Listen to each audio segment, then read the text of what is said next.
కాడి క్రింద ఉన్నవారందరమును తమ యజమానులు పూర్ణమైన ఘనతకు పాత్రులై ఎంచవలెను. విశ్వాసులైన యజమానులు గల దాసులు తమ యజమానులను సహోదరుల్ని వారిని తృణీకరింపక తమ సేవాఫలము పొందువారు విశ్వాసులను ప్రియులైన ఉన్నారని మరి ఎక్కువగా వారికి సేవ చేయవలెను. ఈ సంగతులు బోధించుచు వారిని హెచ్చరించుము.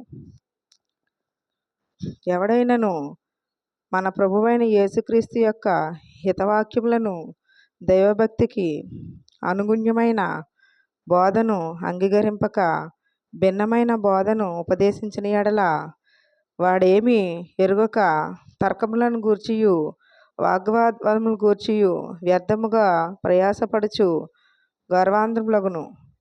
వీటి మూలముగా అసూయ, కలహము, దూషణలయు, దూరానుమానములను, చెడిపోయిన మనసు కలిగి సత్యహీనులై దైవభక్తి లాభసాధమునకును మనుషుల వ్యర్థ వివాదములను కలుగుచున్నవి. దేవుడు పరిశుద్ధ వాక్యం దీవించునుగాక. వాక్య భాగం చదివినందుకు క్రీస్తు వారి పేరట వందనాలు. ప్రార్థన నరసయ్య గారు, వారు కూడా రాలేదు. సుబ్బారావు గారు వచ్చి ప్రార్థన చేస్తారు.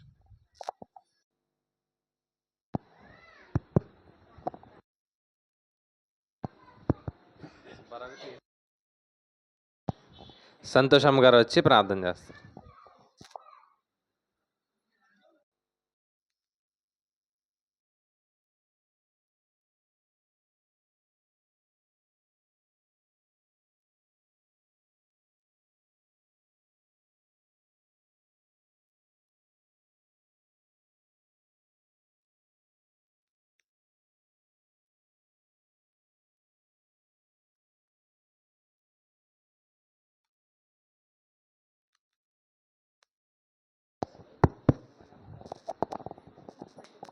దయగల నా తండ్రి, ప్రేమగల నా యేసయ్యా, నీకు ఎలాది వందనమయ్యా నా ప్రభా నా తండ్రి. నాయన ఇదిగో నా ప్రభా నా తండ్రి, జరిగిన దినమంతా నువ్వు కాశీ కాపాడి నడిపించావు నా ప్రభా నా తండ్రి. నాయన నీకు వందనమయ్యా నా ప్రభా నా తండ్రి.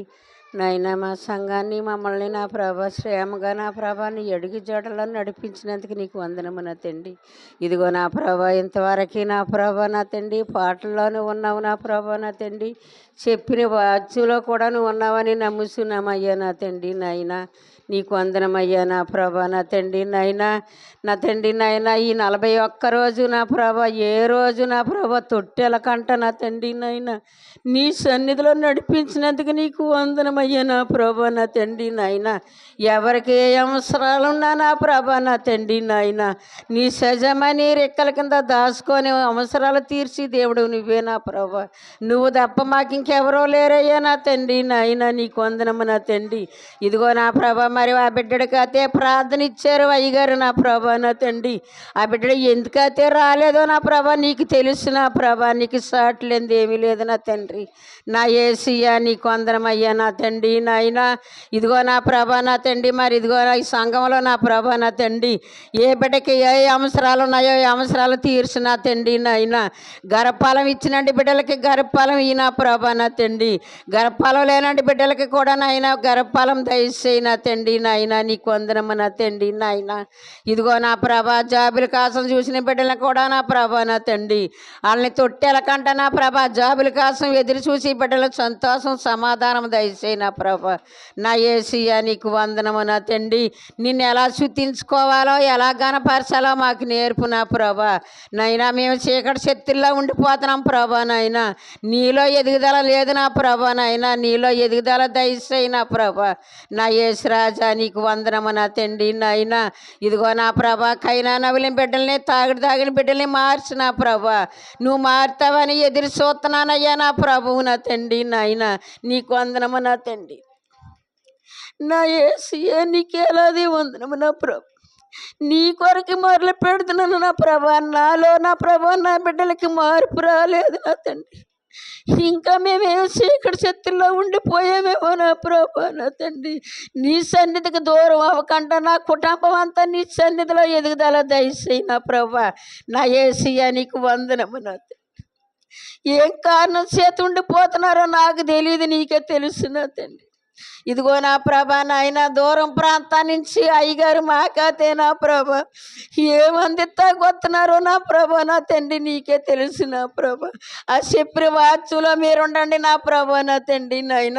ఆరి కుటుంబాన్ని మార్చండి, ఆ కుటుంబాన్ని సన్నిధిలో నడిపించండి అయ్యా నా తండ్రి నాయన. నాయన పెద్దయ్య గారిని పెద్దమ్మ గారిని కూడా జ్ఞాపకం చేసుకోండి నా ప్రభ. చిన్నయ్య గారిని కూడా జ్ఞాపకం చేసుకోండి నాయన. ఆరి భార్యని కూడా జ్ఞాపకం చేసుకోండి నాయన. కుమారుని కూడా నా ప్రభా నాయన. ఇదిగో నాయన చీకటిని గట్టా వచ్చిస్తున్నారు ప్రభా నా తండ్రి.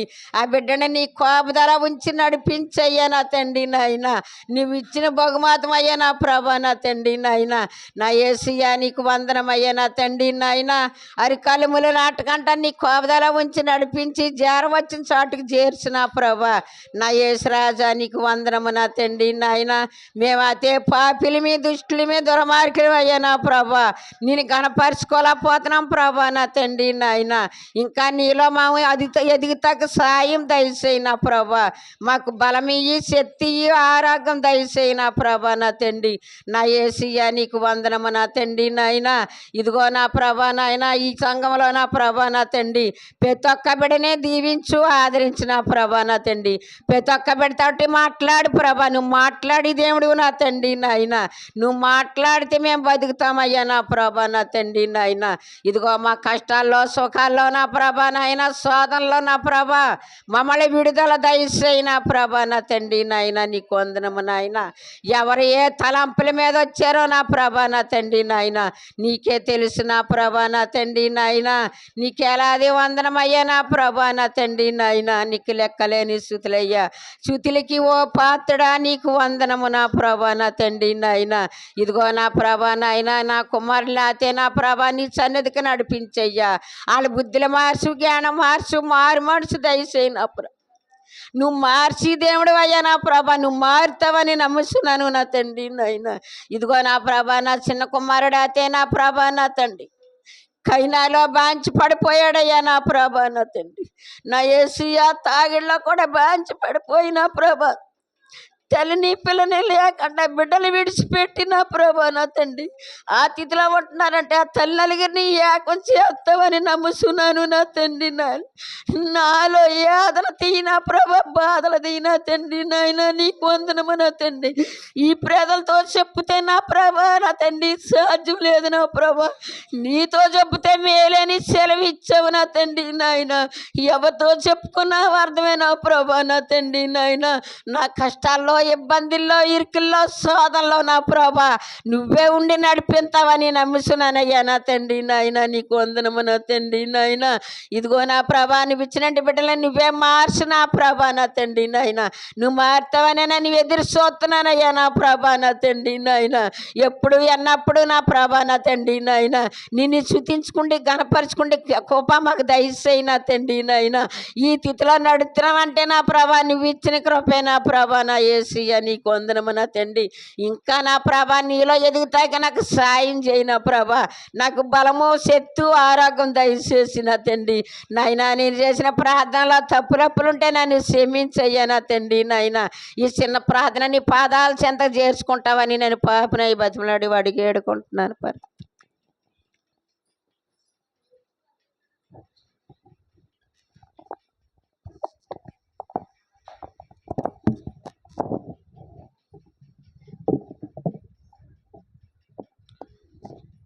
ప్రార్థించినందుకు తల్లిగారి క్రీశ్వర్ పేరట వందనాలు.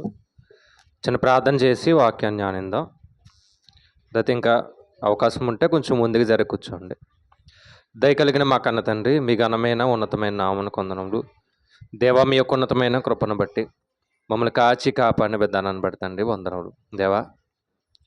మీ యొక్క ఉన్నతమైన కృపలో మేమందరం కలిసి మాలో ఉన్నటువంటి తండ్రి దేవా బలహీనతలన్నీ తీసుకోవడానికి దేవ ఇదిగో తండ్రి వాక్యం ద్వారా తండ్రి మీరు మమ్మల్ని ముందుకు తీసుకెళ్తున్నారయ్యా. అందుని బట్టి వందనములు. నేర్చుకునే ప్రతి మాట కూడా తండ్రి దేవ కేవలం విని విడిచిపెట్టి వెళ్ళిపోకుండా వాక్యానుసారంగా తండ్రి బ్రతుకుటకు ప్రతి మాటని నేర్చుకోవడానికి తండ్రి సహాయం దయచేయండి. అలాగే తండ్రి ఈ యొక్క శిలువ జ్ఞాన కూడికల్లో తండ్రి దేవ ప్రతి మాట హృదయంలో భద్రం చేసుకుని తండ్రి లోకానికి వేరే బ్రతుకుటకు కృప చూపించండి. అలాగే దేవా, కూడి వచ్చిన బిడ్డలు జ్ఞాపకం చేసుకోండి. పాటలు పాడిన వారిని, వాక్య భాగాలు చదివిన వారిని, ప్రార్థన చేసిన వారిని జ్ఞాపకం చేసుకోండి. అలాగే మరి కుమార్తె సూర్యశ్రీ అనారోగ్య పరిస్థితుల్లో ఉందని తెలియపరిచారు. ఆ బిడ్డను కూడా జ్ఞాపకం చేసుకుంటారని తండ్రి కోరుచు ఈ యొక్క ప్రార్థన క్రీస్తునామమును బట్టి అడిగి వేడుకుంటున్నాం పరమ తండ్రి, ఆమేన్. తండ్రి అయిన దేవునికి కృతజ్ఞతాస్తుతులు చెల్లిస్తూ కూడి వచ్చిన ప్రతి ఒక్కరికి క్రీస్తు వారి పేరట వందనాలు. పరిశుద్ధ గ్రంథంలో నుండి కొన్ని విషయాలు ఆలోచన చేద్దాం. నిన్నటి దినాన్న శరీర కార్యాల్లో మత్సరం అనే దాని గురించి మనం ఆలోచన చేసాం. శరీర కార్యాల్లో మత్సరం అంటే చెడ్డ కళ్ళని ఒకరిని చూసి ఓర్చుకోలేనటువంటి తనాన్ని ఏమంటాం? మత్సరము అని పిలుస్తాం. అలాగే ఈరోజు కూడా అదే శరీర కార్యాల నుండి మరొక విషయాన్ని ఆలోచన చేద్దాం. ఒకసారి తీద్దాం గలతీలకు రాసిన పత్రిక 5వ అధ్యాయము 19-20 వచనాలు. శరీర కార్యములు స్పష్టమై ఉన్నవి. అవి ఏమనగా జారత్వము, అపవిత్రత, కాముకత్వము, విగ్రహారాధన, అభిచారము, ద్వేషములు, కలహములు, మత్సరములు, క్రోధములు, కక్షలు, భేదములు, విమతములు, అసూయలు, మత్తతలు, అల్లరితో కూడిన ఆటపాటలు. ఎవరికైనా నోటెడ్ అయినాయండి? ఇంకో 2 ఉన్నాయి. ఈ రోజు అయిపోతే ఇంకో 2 ఉన్నాయి. లాస్ట్ రోజు అడుగుతాను, బైబిల్ తీయకుండా చెప్పాలి. అర్థమైందండి? లాస్ట్ రోజు అంటే గురువారం అడుగుతాను, ఇప్పుడు బైబిల్ తీయకుండా చెప్పండి. లేకుంటే ఎన్నో లేవు, 15 ఉన్నాయి. ఈరోజు ఒక విషయాన్ని ఆలోచన చేద్దాం. ఏంటంటే అందులో అభిచారము అనేది ఒకటి ఉంది. చూసారండి? అందులో అభిచారము అనేది ఒకటి ఉంది. ఆ అభిచారము గురించి రోజు ఆలోచన చేద్దాం. శరీర కార్యాల్లో అభిచారం అనేది ఒకటి ఉంది. శరీర కార్యాలు అంటే ఏంటంటే సాధారణంగా దేవుణ్ణి తెలుసుకున్న తర్వాత, మారు మనసు పొందిన తర్వాత, బాప్తిసం పొందిన తర్వాత, మనం విశ్వాస జీవితంలో కొనసాగుతున్న తర్వాత కూడా మనలో ఉండేటటువంటి కొన్ని కార్యాలను ఏమంటామంటే శరీర కార్యాలు అంటాం. సాధారణంగా బాప్తిసం పొందకముందు ఇవి ఉంటాయి. బాప్తిసం పొందిన తర్వాత కూడా చాలా మందిలో ఏముంటాయి? ఈ శరీర కార్యాలు అనేవి ఉంటాయి. ఎందుకంటే శరీరం అనేది దుష్టవాంఛలకు నిలయమని చాలామంది మాట్లాడతారు.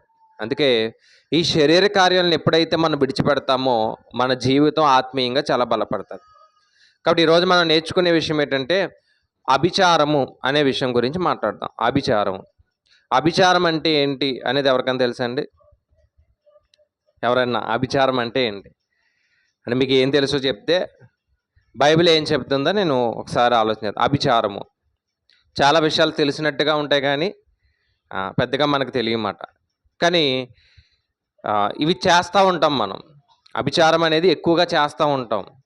అభిచారం అంటే వ్యభిచారం కాదు, పదాలు కలుస్తున్నాయి కదా అని అభిచారం వ్యభిచారం ఒకటే అని కొంతమంది అంటారు. కానీ అభిచారం వేరు, వ్యభిచారం వేరు.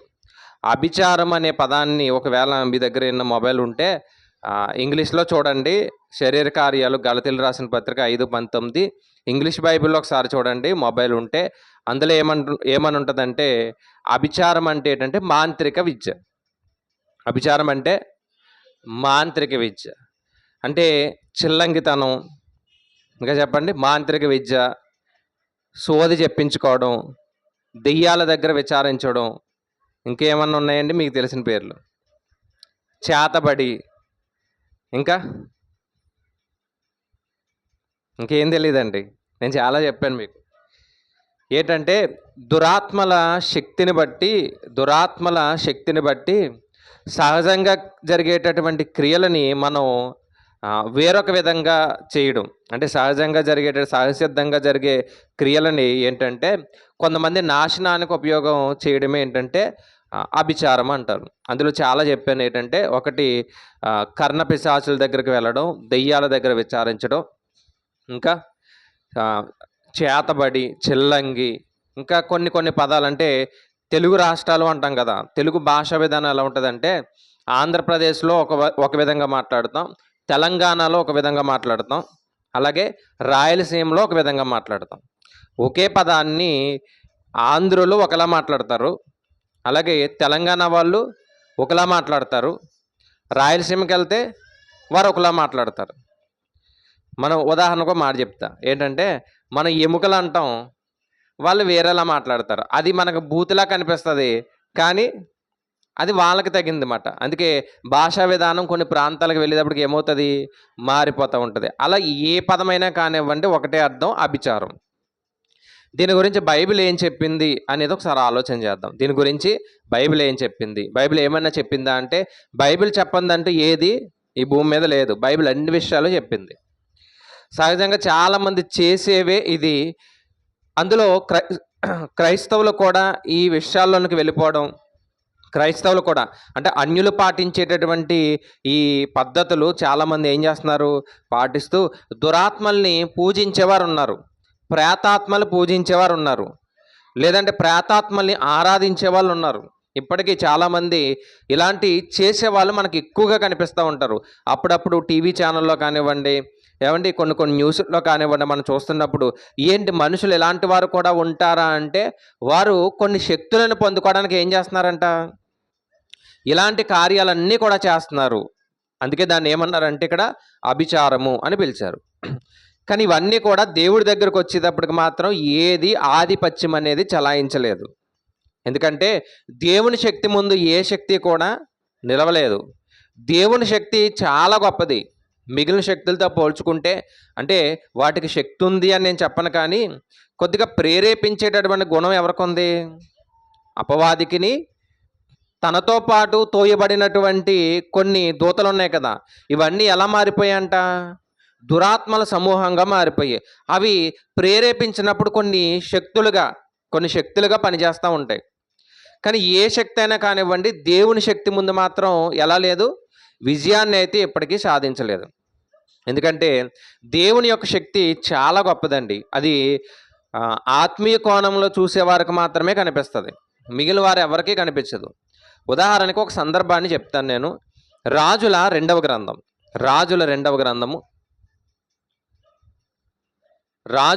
గ్రంథము 6వ అధ్యాయంలో సిరియా అనే ఒక రాజు ఉన్నాడు. ఆ రాజు ఇశ్రాయేలు ప్రజల మీదకి యుద్ధానికి వస్తాడు. యుద్ధానికి వచ్చినప్పుడు యుద్ధానికి బయలుదేరుతున్నప్పుడు ఈ ఇశ్రాయేల్ రాజు వారి సైన్యంతో అడ్డుగా నిలబడతా ఉంటాడు. యుద్ధం అక్కడితో ఆగిపోతుంది. మరలా వెనక్కి వెళ్ళిపోతారు. మరలా వెనక్కి వెళ్ళిపోయిన తర్వాత, ఇది ఎంత 6వ అధ్యాయంలో ఉంటుందో ఒకసారి సందర్భాన్ని ఆలోచన చేద్దాం. మరలా వెనక్కి వెళ్ళి మరలా మరొక దినాన్ని యుద్ధానికి వస్తాడు. మరొక వైపు నుంచి వస్తుంటే ఇశ్రాయేలు రాజు మరలా ఏం చేస్తాడంటే ఈ పక్కన కూడా అడ్డుగానే నిలబడతాడు. అంటే మనకు అర్థం కావడానికి చెప్తున్నా. ఈ పొలమూరు ఇశ్రాయేలు దేశం అనుకోండి, ఉదాహరణకి ఈ పొలమూరు ఇశ్రాయేల్ దేశం అనుకోండి. ఈ ఇశ్రాయేల్ దేశానికి యుద్ధానికి రావడానికి ఒక దారి ఎంచుకున్నాడంట. ఇలా రాయవరం నుంచి వస్తున్నాడు అనుకోండి, మన అందరం కలిసి ఎక్కడ నిలబడ్డాం, ఈ దారిలో ఊరు ఉంది కదా మహేంద్రవాడ, అక్కడ నిలబడ్డాం. ఏం చేశాడంటే మన అడ్డుగా నిలబడ్డాం కదా, రాజు సైన్యం అని వెళ్ళిపోయాడు. నెక్స్ట్ వేరొక రోజు ఏం చేశాడంటే మరొక దిక్కు నుంచి వెళ్దామని ప్లాన్ చేశాడంట. ఇంకా వేరే దిక్కులు ఉన్నాయా, చాలా దిక్కులు ఉన్నాయి కదా. ఏ దిక్కు నుంచి వస్తున్నా సరే ఇశ్రాయేల్ రాజు అడ్డుగానే నిలబడుతున్నాడు. అప్పుడు సిరియా రాజు అన్నాడంట, ఏమనంటే నేను ఏ రోజు వెళ్తాను అనేది ఇశ్రాయేల్ రాజుకు తెలియదు కదా, నేనేం చెప్పలేదు కదా నేను యుద్ధానికి వస్తున్నానని. నేను వెళ్ళే ప్రతిసారి కూడా ఎక్కడ ఉంటున్నాడు, యుద్ధానికి రాకుండా అడ్డుగా నిలబడుతున్నాడు. అసలు ఎలా తెలుస్తుంది మనలోనే ఎవరున్నారు, ఈ యొక్క సమాచారాన్ని తెలియపరిచేవారు ఎవరో ఉన్నారు మనలోనే అని, ఎవరో ఉన్నారు మనలోనే, జాగ్రత్తగా కనిపెట్టండి అంటే అప్పుడు ఒక వ్యక్తి వచ్చి చెప్పాడంట. ఏమనంటే, అయ్యా మనలో ఎవ్వరూ లేరు, ఇశ్రాయేల్ దేశంలో ఒక ప్రవక్త ఉన్నాడు, ఆయన ఎవరో తెలుసా, ఎలీషా. మీరు ఏ ఆలోచన అయితే చేస్తున్నారు ఈ ఆలోచన అంతా కూడా దేవుడే ఎలీషా గారికి ఏం చేస్తున్నారు, తీసుకెళ్ళి చెప్తుంటే ఎలీషా మాత్రం ఇశ్రాయేల్ రాజుకు చెప్తున్నాడు. అప్పుడు మీరు యుద్ధానికి వచ్చినప్పుడు ఇశ్రాయేల్ యొక్క రాజు ఎలా ఉంటున్నాడు, అడ్డుగా నిలబడుతున్నాడు. కాబట్టి మీ సమాచారం అంతా కూడా రాజుకు తెలియపరిచేది ఎవరు అంటే ఎలీషా అని చెప్పాడు. అయితే కొంతమంది సైన్యాన్ని ఏర్పాటు చేసి ఎలీషాని తీసుకొచ్చేయండి అన్నాడంట. ఈసారి రాజుని కాదు, ఎవరిని, ఎలీషాని తీసుకొచ్చేయండి అన్నప్పుడు ఎలీషా దగ్గరికి యుద్ధం చేయడానికి సిరియా సైన్యం అంతా కూడా వెళ్ళింది. చుట్టూ కమ్మేశారంట ఎలీషా ఇంటిని. చుట్టూ ఏం చేశారు, సైన్యం అంతా కమ్మేశారు. అప్పుడు ఎలీషా దగ్గర ఉన్నటువంటి ఒక పనివాడు, ఒక సేవకుడు వచ్చి, అయ్యా మనల్ని చంపడానికి ఎవరు వచ్చారో తెలుసా? సిరియా రాజు తన సైన్యంతో వచ్చాడు. చుట్టూ ఎవరున్నారు? సిరియా సైన్యం ఉంది, చాలామంది వచ్చారు. మనం ఇంకా తప్పించుకోవడానికి అసలు ఎటువంటి ఆధారం లేదు అన్నప్పుడు అండి, అప్పుడు ఎలీషా గారు ఒక మాట చెప్పారు. చూద్దాం 16వ వచనం. రాజుల 2వ గ్రంథము 6వ అధ్యాయము 16వ వచనం. అతడు భయపడవద్దు, మన పక్షమునున్నవాడు ఎవరికంటే వారికంటే ఎలా ఉన్నారంట? చాలా బలాఢ్యులు ఉన్నారు, లేదంటే చాలా అధికంగా ఉన్నారు, చాలా గొప్పవారు ఉన్నారు అని చెప్పినప్పుడు, అయ్యా చుట్టూ ఉన్నటువంటి సిరియా సైన్యం కనిపిస్తుంది, కానీ వాళ్ళ వెనకాల ఏదో సైన్యం ఉందని చెప్తున్నారు, నాకు ఎవరు కనిపించట్లేదు, మీకు ఎలా కనిపిస్తున్నారు అంటే, అప్పుడు మరలా ఎలీషా గారు ప్రార్థన చేశారంట దేవుడికి. ప్రార్థన చేసినప్పుడు, అయ్యా ఒక్కసారి వీడి యొక్క మనోనేత్రాలు తెరువు అన్నాడు. చూడండి, చదవండి ఆ మాట. తీసారని అందరూ? రాజుల 2వ గ్రంథం 6వ అధ్యాయము 16వ వచనం చదువుతున్నారు. చదవండి. యెహోవా వీని కళ్ళు తెరవమని ఎలీషా ప్రార్థన చేయగా యెహోవా పనివాని కండ్లను తెరిచెను. గనుక వాడు ఎలీషా చుట్టూను పర్వతము అగ్ని గుర్రముల చేత రథముల చేతను నిండి ఉండుట చూచెను. మళ్ళా మాట చదువుదాం ఒకసారి. ఏమండి, మళ్ళా మాట చదువుదాం. తెరవజేసిన కనుక వాడు ఎలీషా చుట్టూను పర్వతము అగ్ని గుర్రముల చేత రథముల చేత నిండియుండుట చూచెను. ఆ దండు వారు అతను సమీపించినప్పుడు ఎలీషా ఈ జనుల అంధత్వంతో మొత్తుమని యెహోవాను వేడుకొనగా ఆయన ఎలీషా చేసిన ప్రార్థన చొప్పున వారిని అంధత్వముతో మొత్తెను. ఎందుకు ఈ మాట చెప్పానంటే, మన వెనకాల ఎన్ని శక్తులు పనిచేసినా ఆ శక్తుల వెనకాల కూడా ఒక మహాశక్తి ఉంది. ఏంటది? దేవుడు అనే శక్తి ఉంది. ఎలీషా గారికి మాత్రమే కనిపించిందంట. ఒకసారి ఆలోచన చేయండి. ఎలీషా గారికి మాత్రమే కనిపించినటువంటి విషయం ఏంటంటే, దేవుడి యొక్క సైన్యం అంతా ఎలా ఉంది? దేవుడి యొక్క సైన్యం అంతా ఎలా ఉందంటే, సిరియా రాజు ఎవరినైతే పంపించాడో వారి సైన్యం చుట్టూ కూడా ఏ సైన్యం ఉందంటే ఈ దేవుని యొక్క సైన్యం ఉంది. అది ఎవరికి కనిపించింది? ఎలీషా గారికి కనిపించింది. ఎలీషా గారికి మాత్రమే కనిపించింది. అప్పుడు పనివాడికి కనిపించలేదు. అయ్యా ఒక్కసారి వీడి యొక్క మనోనేత్రాలు తెరవయ్యా అంటే అప్పుడు ఏం జరిగింది? సైన్యం అంతా చూశాడు. అందుకే కొంత సైన్యాన్ని మనం చూడలేమండి. ఉదాహరణకి ఇంకో మాట ఏంటంటే, యేసుక్రీస్తు వారి సందర్భంలోనే పేతురు గారితో మాట్లాడుతూ, నేను ఒక్కసారి ఆజ్ఞాపించానంటే నా వెనకాల ఎంత సైన్యం ఉంది? సుమారుగా అక్కడ లెక్క చెప్పారు, 72,000 మంది సైన్యం వస్తారు. అంటే నన్ను కాపాడడానికి అంత సైన్యం ఉంది. కోటాను కోట్ల సైన్యం ఎక్కడ ఉంది అంటే దేవుడి దగ్గర ఉంది. మహాశక్తి ఉంది. ఆ శక్తులతో పోలిస్తే ఈరోజు మనం ఆలోచించేటటువంటి భయపడేటటువంటి శక్తులు ఏమన్నా పెద్దవా? మనం చాలా విషయాలు భయపడతాం, దేవుని తప్ప అన్నిటికి భయపడతాం. మనం తెలుసండి, కోడిగుడ్డుకి భయపడతాం, నిమ్మకాయకి భయపడతాం, చీకటి భయపడతాం, కట్టెలు భయపడతాం, నూనెకి భయపడతాం, ఉప్పుకి భయపడతాం, అన్నిటికి భయపడతాం మనం. మరి ఎవరికి భయపడం? దేవుడికి భయపడం. దేవుడికి ఏమాడం? మీరు గమనించండి, చాలా సందర్భాల్లోని కొంతమందిని చూసినప్పుడు అండి, ఎవరన్నా ఇంటికి వెళ్ళినప్పుడు అన్నీ గమనిస్తూ ఉంటాను నేను. అదేంటండి ఇలాంటివి కూడా గమనిస్తారంటే మరి గమనించాలి కదా. ఏమండి, ఎవరైనా మన క్రైస్తవులు ఇంటికి గృహ దర్శనాలకు వెళ్ళామనుకోండి, వాళ్ళు కూడా ఏం పాటిస్తారంటే ఇలాంటి మూఢనమ్మకాలన్నీ పాటిస్తూ ఉంటారు. ఏంటి? బయట కొన్ని కడతా ఉంటారు, లోపల కొన్ని కడతా ఉంటారు. ఏమండి, ఈ మధ్యకాలంలో కొంచెం ట్రెండ్ ఏంటంటే, యేసుక్రీస్తు వారి దాన్ని ఏమంటారంటే ఇలా ఉంటాయి కదండి, వెండితో చేసినట్టుగా ఉంటాయి కదా, బయట పెడతాం కదా. ఎవరి వచ్చినాయి అంటే యేసుక్రీస్తు వారి కూడా వచ్చినాయి అంట. అంటే యేసుక్రీస్తు వారి సిలువ ఉంటుంది, కింద యేసుక్రీస్తు వారికి సంబంధించిన ఒక వాక్యం ఉంటుంది. అది ఎక్కడ కడతాం? బయట కడతాం. ఎందుకు? మన ఇంటికి ఏం తగలకూడదు? దిష్టి తగలకూడదు. ఎందుకంటే ఇదిగోనండి దేవుడిని నమ్మాం కాబట్టి మరి ఏం కట్టాం? దేవుడిదే కట్టామంటారు. అసలు అది కట్టడం కూడా ఏంటంట? చాలా పాపం అన్నాడు. శరీర కార్యాల్లో అదొక కార్యం అన్నప్పుడు అండి అది ఎంత పాపం? సరే ఆలోచించండి. చాలామంది ఆడపిల్లలు కానీ, కొంతమంది మగపిల్లలు కానీ కాలుకి, ముఖ్యంగా ఎడమ కాలుకి నల్లదారం కట్టుకుంటారు. తెలుసా అండి ఎందుకు కట్టుకుంటారు? దిష్టి తగలకుండానే కట్టుకుంటారు. ఏమండి, నల్లదారం అసలు ఎప్పుడు కట్టేవారో తెలుసా అండి? నల్లదారం ఎప్పుడు కట్టేవారో తెలుసా? మేము బానిసలమండి అని చెప్పడానికి కట్టుకునేవారంట. భారతదేశంలో మేము బానిసలమండి, మాది చాలా తక్కువ కులమో లేదంటే తక్కువ జాతో లేదంటే మేము ధనంలో కూడా చాలా తక్కువ వాళ్ళమండి అని చెప్పుకోవడానికి ఏం కట్టేవారంట? నల్లదారం కట్టేవారు. అంబేద్కర్ గారు రాసినటువంటి ఒక పుస్తకంలో ఆయన దీని గురించి రాశారు. ఏమనంటే బానిసత్వం పోవాలని రాసినప్పుడు ఇదిగో ఇలాంటి నల్లదారం ఎందుకంటే దానికి సాదృశ్యంగా ఉంది. దేనికి? బానిసత్వానికి. మరి మనం దేనికి బానిసలు? సాతానికి బానిసలం కాబట్టి ఆ నల్లదారం కడతాం, చేతికి ఏదో కడతాం, ఇంకా చేతికి ఏదో కడతాం. ఏమండి, కాకి ఆహారం వెతుక్కుంటూ ఒక నిమ్మకాయని తీసుకుంది. నిమ్మకాయని తీసుకుని ఒక గోడ మీద పెట్టి దాన్ని పొడుస్తుంది, కానీ అది నిమ్మకాయ కదా, తినలేదు కదా. ఏ మాంసం అయితే ఏం చేస్తుంది? వదులుతుందా? నిమ్మకాయ కాబట్టి అక్కడే వదిలేసింది. ఆ గోడ మీద ఉన్న నిమ్మకాయ ఏమైందంటే అలా అలా దొల్లుకుంటూ ఒకటి ఇంటికి వెళ్ళింది. ఆల్రెడీ ఎలా ఉంది అది? కొంచెం అలా పొడిచి ఉంది. ఆ నిమ్మకాయ ఎవడో బయట పాడేశాడు, దానికి ఏదో రంగు ఉందేమో మొత్తానికి. అప్పుడు మన ఆలోచన ఎలా ఉంటుంది? మన ఇంటి దగ్గరే పడ్డది అనుకోండి, ఒకవేళ మీరు పొద్దున్న లేవగానే మన ఇంటి దగ్గర పడ్డది అనుకోండి, మీ ఆలోచన ఎలా ఉంటుంది? ఎవడో నా మీద ఏం చేశాడు? చేతబడి చేశాడు.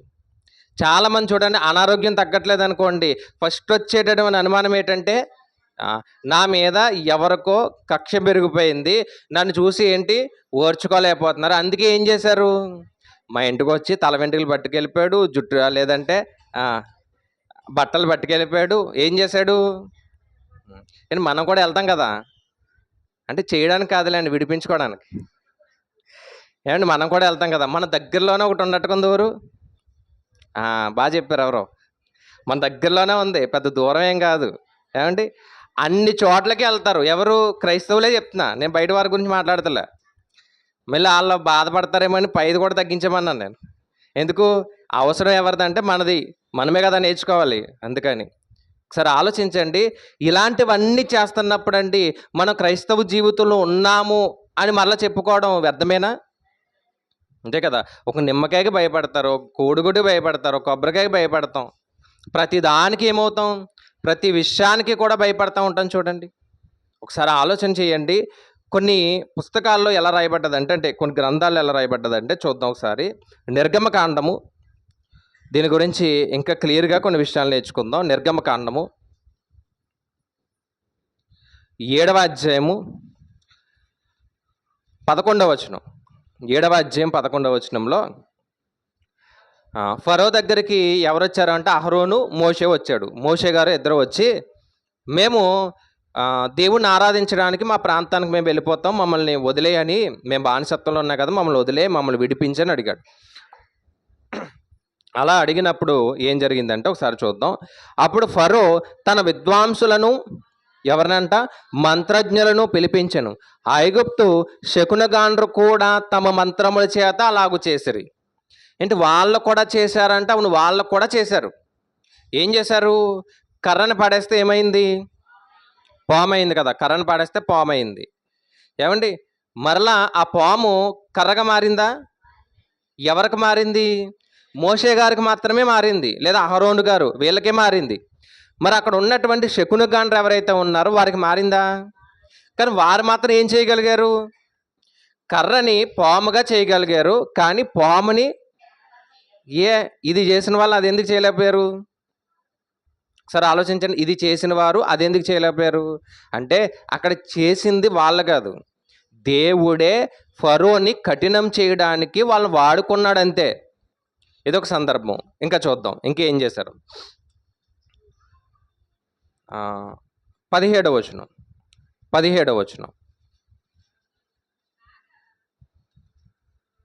చదవండి. 17వ వచనం చదవండి నంబర్లు.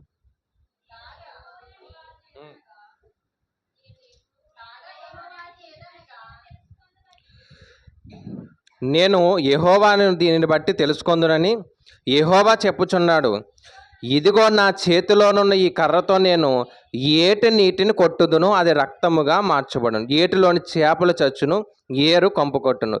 ఏటి నీళ్లు తాగుటకు ఐగుప్తులకి అసహ్యం ఆయను.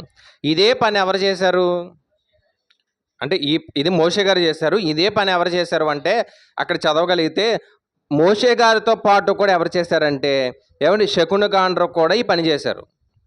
అంటే వాళ్ళు కూడా ఏం చేశారంటే రక్తంగా మార్చారు, కానీ తిరిగి చేయలేకపోయారు. ఇది రెండో సందర్భం. మరొకటి చూద్దాం. 8వ అధ్యాయం 3వ వచనాన్ని కూడా చూద్దాం. 8వ అధ్యాయం 3వ వచనం. ఏటిలో కప్పల విస్తారముగా పుట్టెను, అవి నీ ఇంట, నీ పడక గదిలో, నీ మంచం మీద, నీ సేవకుల ఇంట్లో, నీ జనుల మీదికి, నీ పొయ్యిలోనికి, పిండి పిసుకు తొట్టులోనికి ఎక్కివచ్చును. ఆ కప్పలు నీ మీదికి, నీ జనుల మీదకి, నీ సేవకులందరి మీదకి వచ్చునని యెహోవా సెలవిచ్చుచున్నాడని చెప్పు. మరి యెహోవా మోషేతో ఇట్లనెను, నీవును అహరోనును చూచి నీ కర్ర పట్టుకొని ఏటి పాయల మీద, కాలువ మీదను, చెరువుల మీదను నీ చేయి చాపి ఐగుప్తు దేశం మీదకి ఆ కప్పలు రాచేయమని అతనితో చెప్పగా. 7వ వచనం చూద్దాం. శకునగాండ్రును కూడా తమ మంత్రముల వలన అలాగు చేసి. అంటే మోషే గారు ఏం చేశారంటే మొత్తం అన్ని కప్పలు వచ్చినాయి అంట. ఎక్కడెక్కడికి? అందరింటికి వెళ్ళిపోయినాయంట. పొయ్యిలోకి వెళ్ళిపోయినాయి అంట, తినే ఆహార పదార్థాల్లోకి, మంచాల మీదకి, అన్ని చోట్లకి వెళ్ళిపోయినాయి. ఇప్పుడు అక్కడ ఉన్నటువంటి శకునగాండ్రు కూడా చేశారా? వాళ్ళు కూడా చేశారు. అంటే వాళ్ళకి శక్తి ఉందనా? అక్కడ కూడా మీరు చదివితే ఫరో యొక్క హృదయము కఠినం అవ్వడానికి మాత్రం ఇది జరిగిందంట. ఫరో యొక్క హృదయం ఏమైంది? కఠినం అవ్వడానికి మాత్రమే ఇది జరిగింది. అంటే అక్కడ శకునగాండ్రు చేశారు, మోషే గారు చేశారు. ఈ 3 మాత్రమే జరిగినాయి. నెక్స్ట్ చదువుదాం. ఎన్నో వచనం అంటే 16వ వచనం. అందుకు యెహోవా మోషేతో, నీవు నీ కర్ర చాపి ఈ దేశపు ధూళిని కొట్టువు, అది ఐగుప్తు దేశమంతటను పేలగును. అహరోనుతో చెప్పగా వారు అట్లా చేసిరి. అహరోను తన కర్ర పట్టుకుని చేయి చాపి ఆ దేశపు ధూళిని కొట్టినప్పుడు పేలు మనుషుల మీదను జంతువుల మీదను ఉండెను. ఐగుప్తు దేశమంతటను ఆ దేశపు ధూళి అంతయు పేలాయను. శకునగాండ్రు కూడా పేలను పుట్టించవలనని తమ మంత్రముల చేత అట్లు చేసిరు గాని అది వారి వలన కాకపోయాను అన్నాడు. అది ఎవరి వల్ల కాలేదు అంటే 3 జరిగినవి, మిగిలిన ఏది కూడా జరగలేదు. అక్కడి నుంచి మీరు జరిగినటువంటి 10 తెగుళ్ళు గురించి ఆలోచించండి. ఏమంటే ఏ తెగులు కూడా మోషే అహరోనులు తప్ప మిగిలిన వారు ఎవరో కూడా రప్పించలేకపోయారు. కారణం ఏంటంటే వారిలో ఎలాంటి మంత్రాలు లేవు, వారిలో ఎలాంటి శక్తి లేదు.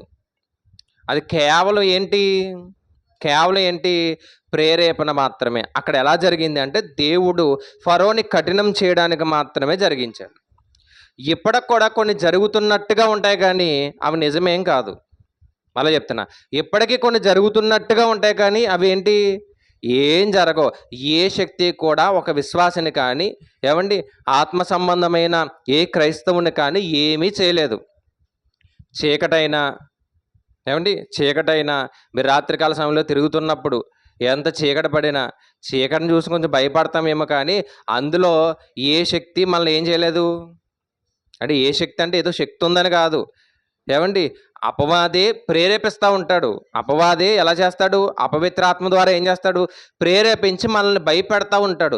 ఆ భయానికి ముందు ఏంటంటే మరలా మనం ఎక్కడికి వెళ్తాం? మరొకరిని ఆశ్రయించడానికి వెళ్తాం మనం, అంతే కదా. ఆ భయానికి ముందు ఏంటంటే మరొకరిని ఆశ్రయించడానికి వెళ్తాం. మనం ఎలాంటి వాళ్ళం అంటే మన ఇంటి పక్కన వాళ్ళు ఎవరన్నా ఇంటిని శుద్ధి చేసుకుంటున్నారనుకోండి, శుద్ధి చేయడం అంటే కడుక్కోవడం కాదు. ధూపం వేస్తున్నారు అనుకోండి, ఇంటికి ఒంట్లో బాగుంటలేదంటే మా పిల్లలకి, అందుకే ఎవరినో తీసుకొచ్చాను, ఆయన ఏం చేశాడు, రాత్రి 7 గంటలకు ధూపం వేయమన్నాడు, అందుకే ధూపం వేసాము అనగానే మనకు ఎలాంటి ఫీలింగ్ వస్తుందంటే ఆ ధూపం అంతా మన ఇంటికి వచ్చింది అనుకోండి, ఆ ధూపంతో పాటు ఏమొస్తుంది? మన ఇంటికి వచ్చేస్తుందేమో మనకు భయం. అప్పుడు మనమే వేస్తాం ధూపం, అంతేనా? చాలామంది చూడండి ఇంటికి వెళ్ళిన తర్వాత కాళ్ళు కడుక్కుంటారు. ఎందుకు కడుక్కుంటారు?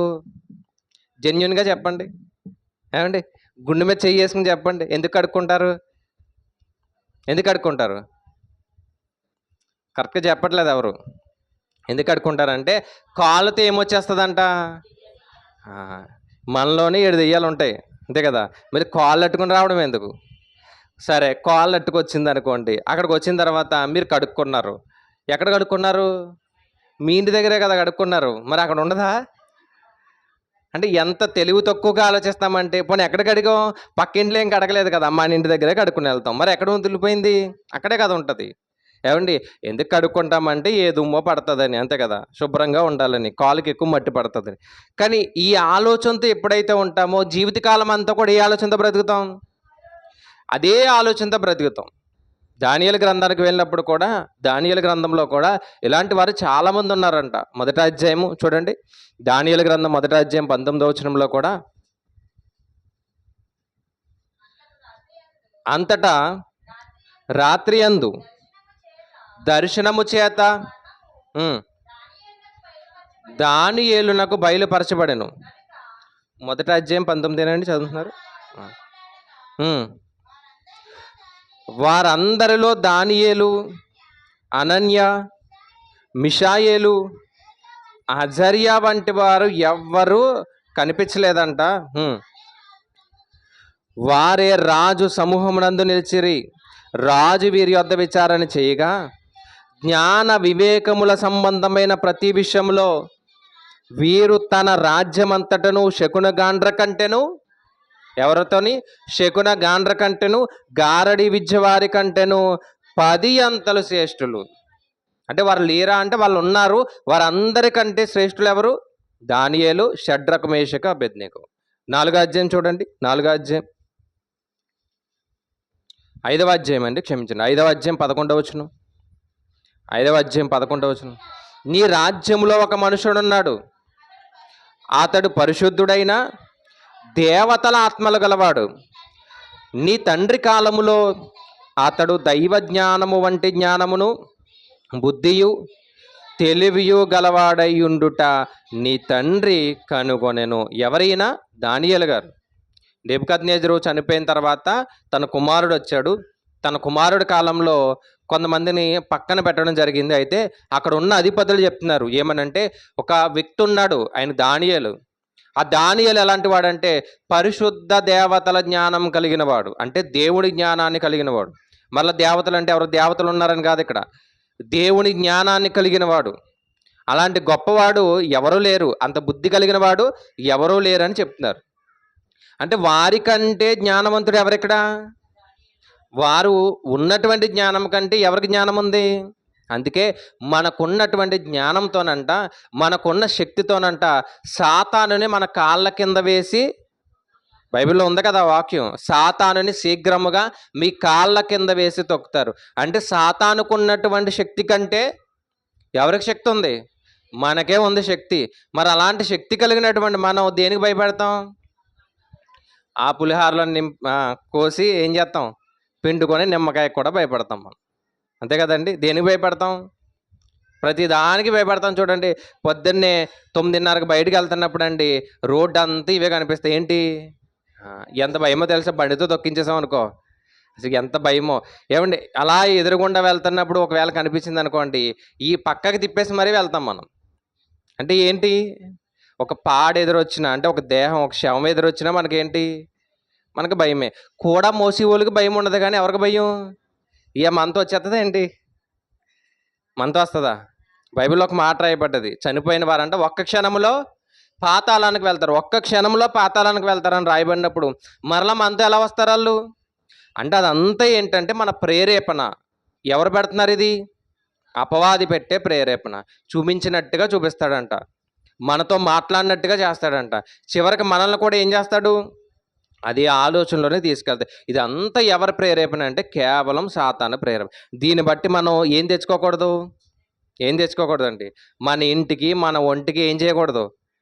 శుద్ధి చేసుకోవడానికి వీల్లేదు. శుద్ధి చేసుకోవాల్సింది హృదయానికి చేసుకోవాలి. ఎందుకు? హృదయం అంట ఎలా ఉంది? ఘోరమైన వ్యాధి కలిగినది అన్నాడు. మరి దేనికి శుద్ధి చేయాలి? హృదయానికి.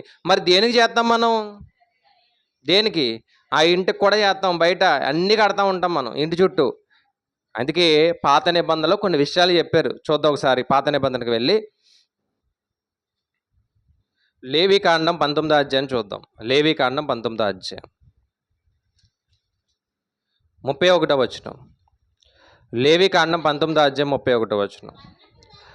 ఎవరంట? కర్ణ పిశాచులు గలవారిని, వారి దగ్గరికే వెళ్ళకూడదంట.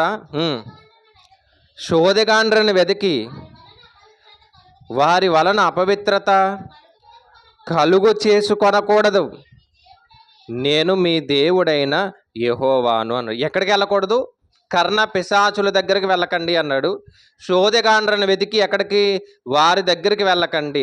ఒకవేళ అలాంటి వారు మీ దేశంలో ఉంటే వాళ్ళని బయటికి పంపించేయండి, అవసరమైతే చంపేయండి అని కూడా చెప్పాడు దేవుడు. ఇంకా చూద్దాం 20వ అధ్యాయం 6వ వచనం.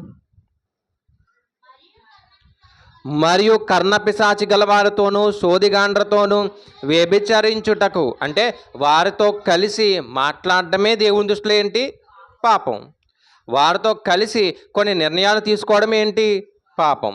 ఇంకా లేవీకాండం 20వ అధ్యాయము 27వ వచనం కూడా చూద్దాం. పేజీ నెంబర్ వచ్చి 99. లేవీకాండం 20వ అధ్యాయము 27వ వచనం. పురుషుని యందేమి స్త్రీ యందేమి కర్ణ పిశాచి అయినను సోది అయినను ఉండిని ఎడల వారికి మరణశిక్ష.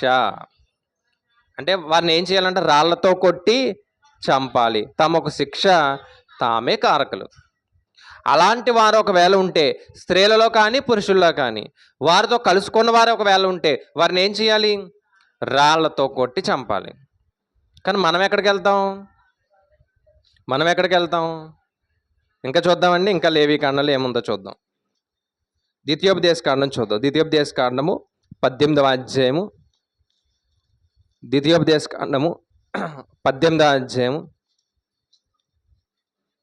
10వ వచనం.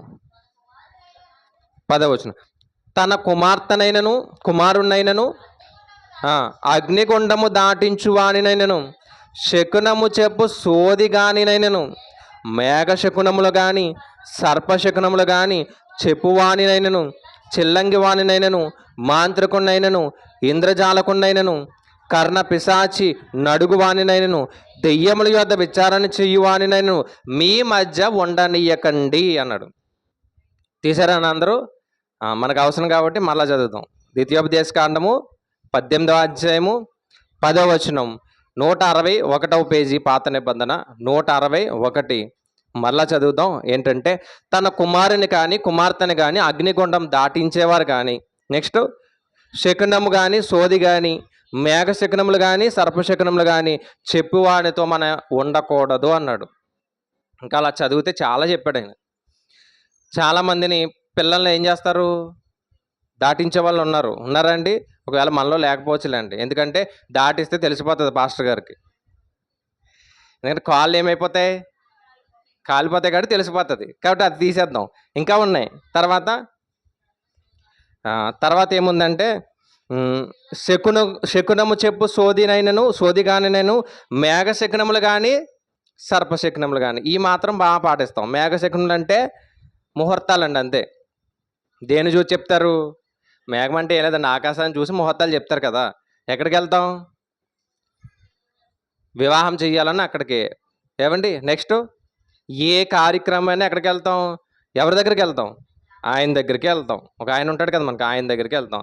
ఇంకా సర్పశకునాలు అంటే ఏంటంటే అనుకోకుండా పాముని తొక్కొచ్చేస్తే ఎక్కడికి వెళ్తాం?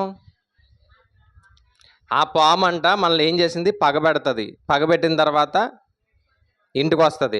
నువ్వు 7 సముద్రాలు దాటినా అది 7 సముద్రాలు ఒక సముద్రం దాటడానికి డబ్బులు లేవు మన దగ్గర, మనం 7 సముద్రాలు దాటుతాం. అదేం చేస్తుందంట? ఏమండి, నిజంగా పగబెడుతుందా పాము? ఎప్పుడన్నా పగబెట్టొచ్చిందా? ఎప్పుడన్నా? అప్పుడప్పుడు బండి ఎక్కించేస్తూ ఉంటాం, ఇంటికి వచ్చేస్తుందా? ఏమీ రాదండి. ఎప్పుడన్నా గమనించండి. అలా అని పాముల దగ్గర తిరగకండి. ఏమండి, ట్రై చేద్దామని పాముల దగ్గరికి వెళ్ళకండి.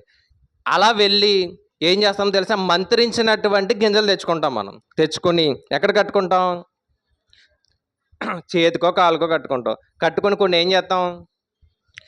ఇంటి చుట్టూరు జల్లుతాం.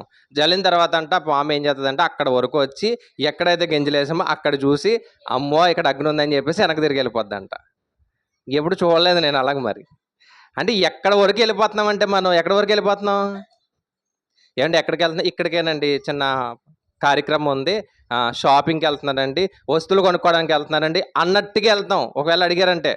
కానీ అక్కడ వరకు వెళ్ళి సైలెంట్గా వచ్చేస్తాం మనం. ఇంకా ఎక్కడికి వెళ్తామండి చూడండి?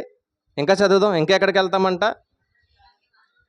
ఆ, చిల్లంగి వాణినైనను, మాంత్రికునైనను, ఇంద్రజాలకునైనను, కర్ణపిశాచిని అడుగువానినైనను, దెయ్యాల యొద్ద విచారణ. ఎక్కడంట? దెయ్యాల దగ్గరికి వెళ్ళి విచారణ. ఇంట్లో డబ్బులు పోయినాయి అనుకోండి, అక్కడికి వెళ్తాం. పిల్లలు తప్పిపోయారు అనుకోండి, అక్కడికి వెళ్తాం. ఎక్కడికి? దెయ్యాల దగ్గరికి. అప్పుడు ఆయన ఏమంటాడంటే, మీరందరూ బయటికి వెళ్ళిపోండి. ఎవరు? చిన్నపిల్లలు వచ్చారా? చిన్నపిల్లలు లోపల తీసుకెళ్తాడు. తీసుకెళ్ళి ఏం చేస్తాడు? ఎప్పుడన్నా వెళ్ళారండి? ఇప్పుడు ట్రై చేశారా ఎప్పుడన్నా? ట్రై చేసిన వాళ్ళని అడగండి. ఏం ఉండదండి. మీరు పెద్దవాళ్ళు వెళ్తారు కదా, మిమ్మల్ని అందరినీ బయటికి గెంటేస్తారు. ఎందుకంటే మన మనసు బాగోదు. మన మనసు అంతా కుళ్ళుతోని కుతంత్రాలతో ఉంటుంది. పిల్లల మనసు ఎలా ఉంటుంది? అంతా మంచిగా ఉంటుంది. కాబట్టి ఎవరికి కనిపిస్తాడు తప్పిపోయినోడు? వాళ్ళకే కనిపిస్తాడు. ఇంట్లోకి వచ్చి దొంగతనం చేసినోడు ఎవరికి కనిపిస్తాడు? వాడికి కనిపిస్తాడు. అప్పుడు వాడు చెయ్యి ఇలా పెడతాడు. చెయ్యి పెట్టి ఒక ఆకు పెడతాడు. ఏమండి? ఆ ఆకు పెట్టి ఏం చేస్తాడు? ఏదో రాస్తాడు. మొత్తం రాసి, ఇదిగో ఈ గుడి దగ్గర కూర్చున్నాడు చూసావా అంటాడు. ఆ పిల్లోడు ఏం చెప్పాల్సి, అవును ఈడే అంటాడు. అంతే, ఏం కనిపించదు. అప్పుడు నీకు కనిపించాడా అంటే ఆ పిల్లోడు ఏమంటాడు? ఊ అంటాడు. అంతే.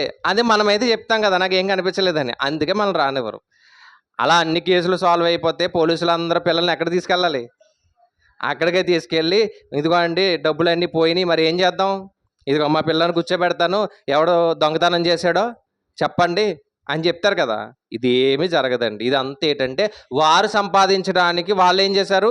కొన్ని మాయలు నేర్చుకున్నారు, కొన్ని మంత్రాలు నేర్చుకున్నారు. కేవలం ఏంటంటే ప్రకటన గ్రంథంలో ఒక మాట ఉంది, చూద్దాం ఒకసారి.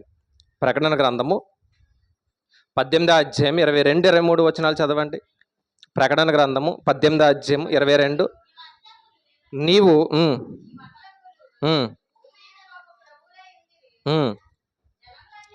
జనములన్నీయు మాయ మంత్రముల చేత, జనములన్నీయు దేని చేత?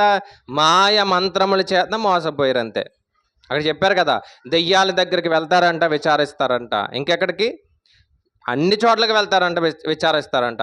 ఆయన ఏం చెప్తాడంటే ఏదో కట్టుకోమంటాడు, ఇది చేయమంటాడు, అది చేయమంటాడు, మొత్తం అన్నీ చేస్తాం. అందుకే జనములన్నీయు మాయ మంత్రముల చేత ఏమయ్యారు? లాభం పొందారా? లేదు, మోసపోయిరి అన్నాడు. అంతే. ఒక మాటలో చెప్పాడు చూడండి, జనములందరూ దేని చేత? మాయ మంత్రముల చేత మోసపోయిరి. అంటే ఇవి ఏమీ లేవు. మీరేమవుతున్నారు? అన్ని చోట్లకి వెళ్ళి మీరు మోసం పోతున్నారని. ఈ మధ్యన ట్రెండ్ ఏంటంటే, మేము అక్కడికి వెళ్తలేదు కానండి, మేము విశ్వాసులం కాబట్టి మేము ఒక పాస్టర్ గారి దగ్గరికి వెళ్తాం, పాస్టర్ గారి దగ్గరికి వెళ్తాం. ఆయన ఏం చేస్తాడు? మా సమస్య అంతా వింటాడు, లోపలికి వెళ్తాడు, ప్రార్థన చేస్తాడు. ప్రార్థన చేసి సమస్యకి ఏంటి? సేమ్ ఇదే. ఒకవేళ మన ఇంట్లో దొంగతనం జరిగింది అనుకోండి, అంటే ఇంట్లో ఏదో ఫంక్షన్ జరిగింది, ఫంక్షన్ అంతా అయిపోయిన తర్వాత బీరువాలో డబ్బులు పోయినాయి అనుకోండి. ఇప్పుడు ఏంటంటే మరి అక్కడికి వెళ్ళడానికి బాగలేదు కదా, అప్పుడు ఎక్కడికి వెళ్తాం? అప్పుడు ఏంటంటే మనం క్రైస్తవులం కాబట్టి క్రైస్తవుల దగ్గరికి వెళ్ళాలని ఎవరో ఒక ఆవిడ పేరో ఒక ఆయన పేరో చెప్తారు. అక్కడికి వెళ్తాం. ఆయన ఏంటంటే అయ్యే ఇది జరిగిందంటే లోపలికి వెళ్ళి ప్రార్థన చేస్తాడు. ప్రార్థన చేసి బయటకు వచ్చి ఎవరో దొంగతనం చేయలేదు, మీ ఇంట్లో వాళ్ళే అంటారు. ఫంక్షన్కి ఎవరు వస్తారు? మీ ఇంట్లో వాళ్ళు వస్తారు. మరి అది చెప్పడానికి మనం ఎక్కడికి వెళ్తాం? అంతే. ఆయన చెప్పేది ఏంటంటే ఒకటి, పలానా చీర కట్టుకుంది అంటాడు, పలానా డ్రెస్ వేసుకుంది అంటారు. అందరూ ఆల్మోస్ట్ అంతే. ఎవరిని అనగలని చెప్పండి? అంతేనా? సింపుల్గా ఏదో చెప్పాలని చెప్తారు అంతే. దీన్ని కూడా ఏంటంటే క్రైస్తవులు కూడా ఎలా చేశారు? మాయ మంత్రముల చేత. అందుకే ప్రకటన గ్రంథం చదివించాను. జనములన్నీయు మాయ మంత్రముల చేత మోసపోతున్నారు అన్నాడు. మరి ఎవరిని ఆశ్రయించాలి? దేవుణ్ణి ఆశ్రయించాలి. ఇలా దెయ్యాలను ఆశ్రయించిన వారు ఉన్నారా బైబిల్లో అంటే చాలామంది ఉన్నారు. ఒక ఇద్దరు ముగ్గురిని చూద్దాం మనం. ఏమండి? సమూయేలు మొదటి గ్రంథం 15వ అధ్యాయం 23వ వచనం. సమూయేలు మొదటి గ్రంథం 15వ అధ్యాయం 23వ వచనం. తిరుగుబాటు చేయుట, సోద చెప్పుట అను పాపముతో సమానము. మూర్ఖతను అగపరచుట, మాయా విగ్రహములను గృహదేవతలను పూజించుటతో సమానం. యెహోవా ఆజ్ఞను నీవు విసర్జించితివి గనుక నీవు రాజుగా ఉండవు. ఎవరైనా? సౌలు ఏం చేశాడు? ఎక్కడికి వెళ్ళాడంట? దినవృత్తాంతర గ్రంథంలో రాయబడ్డది. ఒకసారి చూద్దాం. మొదటి గ్రంథం 10వ అధ్యాయం. ఎక్కడికి వెళ్ళాడో చూద్దాం. దినవృత్తాంతంలో మొదటి గ్రంథం 10వ అధ్యాయము 13, 14 చదవండి. ఈ ప్రకారము యెహోవా ఆజ్ఞ గైకొనక ఆయన దృష్టి ఎదుట ద్రోహము చేసినందుకు యెహోవా యొద్ద విచారణ చెయ్యక కర్ణ పిశాచముల యొద్ద విచారణ చేయు దానిని వెదికినందున సౌలు హతమాయను. సౌలు ఏమయ్యాడంట? హతమాయ. అందు నిమిత్తం యెహోవా అతనికి మరణశిక్ష విధించి రాజ్యమును యెష్షై కుమారుడైన దావీదుకి ఇచ్చేశాడు. ఎక్కడికి వెళ్ళి విచారించాలి? దేవుడి దగ్గరికి వచ్చి విచారించాలి. మరి సౌలు ఎక్కడికి వెళ్ళాడు? కర్ణ పిశాచి దగ్గరికి వెళ్ళాడు. దేవుని పిలిచాడంట.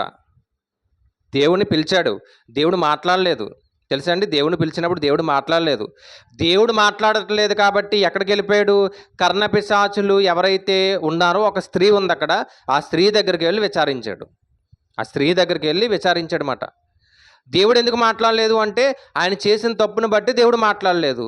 మరలా అడగాల లేదా? ఏలియా గారు ప్రార్థన చేశారు. ఎన్నిసార్లు చేశాడు ఆయన అంటే 7 సార్లు చేశాడు. ఎక్కడంటే వర్షం పడాలని ప్రార్థన చేశాడు కదా, 7 సార్లు చేశాడు ఆయన. మరి మొదటిసారి చేసినప్పుడు వర్షం ఆగిపోయినప్పుడు, అదే మొదటిసారి చేసినప్పుడు మరలా ఏమవ్వాలి? వర్షం రావాలి. కానీ 7 సార్లు చేశాడు అంటే ఆయనలో తప్పు ఉందా అంటే తప్పు ఉందని కాదు, విశ్వాస జీవితాన్ని మనకు కనపరచడానికి జరిగినటువంటి అద్భుతం అది. అలాగే ఇప్పుడు సౌలు ప్రార్థన చేశాడు, ఒక 3 సార్లు చేశాడు, మరలా చెయ్యొచ్చు కదా, అడగొచ్చు కదా, తప్పు ఒప్పుకోవచ్చు కదా, లేదు.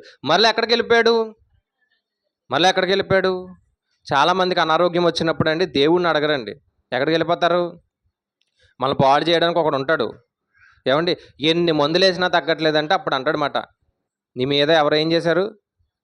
ఎవరో ఏదో చేశారు అంటాడు. వాడేం చేస్తాడు? ఇంతకీ 2 రోజులు ఆలోచిస్తాడు, 3 రోజులు ఆలోచిస్తాడు, అదే ఫీలింగ్లో ఉంటాడు. ఏది చూసినా ఏది కనిపిస్తుంది? అదే కనిపిస్తుంది. అప్పుడు వెళ్తాడనమాట, అక్కడికి వెళ్తాడు. అప్పుడు ఆయన అంటాడు, అవును చేశారు. ఎవరో కాదు, ఎవరు చేశారు? సింపుల్గా చెప్తాడు, బయటవారని చెప్పాడు, రక్త సంబంధికులు అంటారు. చెప్తే బాధపడతావు, అందుకే చెప్పట్లేదు అంటాడు మళ్ళీ. అంతే. ఒకవేళ మీరు ట్రై చేయండి, ఏమంటాడు తెలుసా? ఎవరో చేయలేదు, మీ ఇంట్లో వాళ్ళే, మీ చుట్టాలు చేశారు, చెబితే మళ్ళీ గొడవలు అయితే అందుకే చెప్పట్లేదు. సరే ఏదైతే అది అయింది, నీకేమిస్తాను నేను? వీరుడు మంది ఇస్తాను అంటాడు. ఏం చేశాడంట? ఒక బొమ్మను తీసుకున్నాడంట, మన జుట్టు అట్టుకెళ్ళాడంట. అది ఎక్కడ పొడితే అక్కడ నొప్పి వస్తుందంట మనకి. అది ఎక్కడ పొడిస్తే ఏమైంది? అక్కడ మన నొప్పి వస్తుందంట. ఇలాంటివన్నీ బహుశా మనం అందరూ చూసే వచ్చి ఉంటాం కదా. కానీ ఎప్పటికీ పాటిస్తున్నామంటే మనం దేంట్లో ఉన్నట్టు? అభిచారంలో ఉన్నట్టు. ఇక్కడ సౌలు జీవితం ఏమైపోయిందంటే ఒకరి దగ్గరికి వెళ్ళి విచారించినందుకు ఏమైంది? చివరికి మరణశిక్ష వచ్చింది. ఇంకొక రాజుని చూడండి, రాజుల 2వ గ్రంథం 1వ అధ్యాయం 1వ వచనం.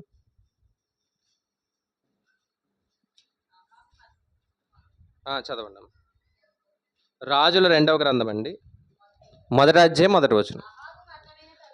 ఆహాబు మరణమైన తర్వాత మోయాబీలు ఇశ్రాయేలు మీద తిరుగుబడిరి.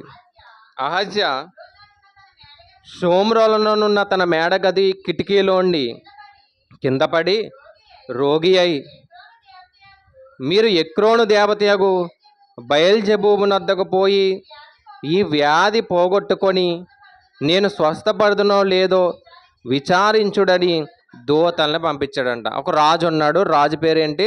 అహజ్యా అనే రాజు ఉన్నాడు. ఏమైందంట? షోమ్రోల్లో ఉన్న తన మేడగది కిటికీలో నుండి కిందకు పడిపోయాడు. పైనుంచి కింద పడిపోయాడంట. కింద పడిపోయినప్పుడు కొంచెం రోగం వచ్చింది. రోగం రాగానే ఎక్కడ పంపించాడంట దూతల్ని, సేవకుల్ని? ఎక్రోను దేవతయగు ఒక దేవత ఉంటే ఆ దేవత దగ్గర పంపించి, అసలు నేను ఎందుకు పడిపోయాను, నాకు రోగం ఎందుకు వచ్చింది, ఒకసారి విచారించండి అని పంపించాడంట. ఆవిడ వెంటనే దేవుడు కోపం వచ్చి, ఏంటి, నేను కదా నిజమైన దేవుణ్ణి, మరలి ఈయన ఎక్కడికి వెళ్తున్నాడు?